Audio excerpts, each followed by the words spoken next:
The next thing I want y'all to remember is that intention trumps any infection. Your intention is to be loving and high consciousness and truth and healing and immune.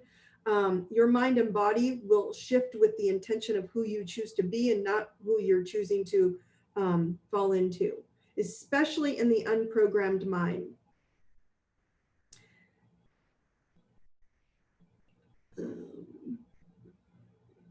I love that, Brandy Jo. I'm going to share that at the end. I just saw what somebody just posted. It's so good.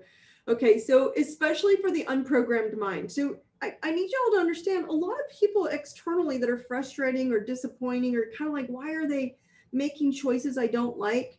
Because their minds maybe haven't been programmed. If you haven't worked on programming your mind at a level of higher consciousness and higher open-mindedness and higher spiritual truth, and you haven't made an intentional, non-negotiable, I deserve it, mantra, it's hard because life will take you by. You chose to come onto this planet and change it. Those of you who are on this call, there are a lot of you, and I'm grateful for all of you. And like I said, we're going to keep growing this bigger and bigger and bigger. I am not looking back anymore. But I want you to know that if they haven't been programming their mind to go to higher consciousness, it's hard. They don't know any better. So if you're programmed to believe that you have no power, your mind is the first place to begin healing this journey, right? We have to go start an intention of saying, simple as it is, I'm going to be a lighthouse. I'm going to fill myself with love and joy and things that make me feel good. And I'm just going to share it out to the world. And this happens in my work so much. I often get told, like, Dawn, I'm so weird. And I just don't think there's someone out there for me, relationships, right? And my answer is I'm weirder than all of you on this call, hands down. And if there's a perfect someone for me, God bless my amazing husband. Honey, I love you if you're on this call. I saw him pop down, but I couldn't see him anymore on the list. God bless him. I'm only accepting all of you to have the same, which is the most amazing, brilliant,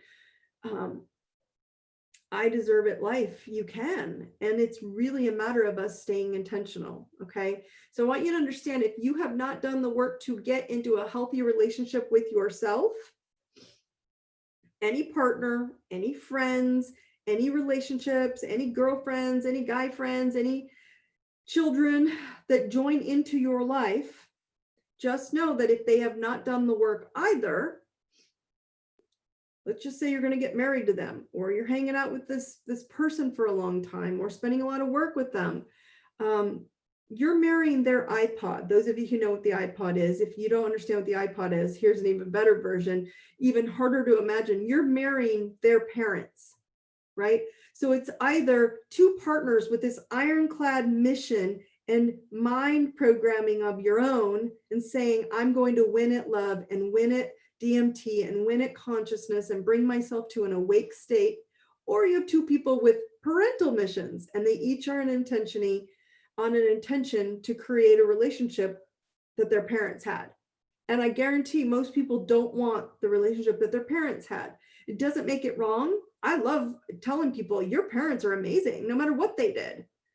But this is totally your choice on relationships and energy that we get into the world. If we don't hold ourselves steady and say, this is who I choose to be, I choose to grow. Okay, so the spiritual path is one that you can watch from this point forward, guys, from that 10,000 viewpoint, but not avoid being light or the lighthouse while you're in the 3D plane. 3D is this plane, okay, this hard plane, okay? Okay, so that is the, essential rule. You are all essential.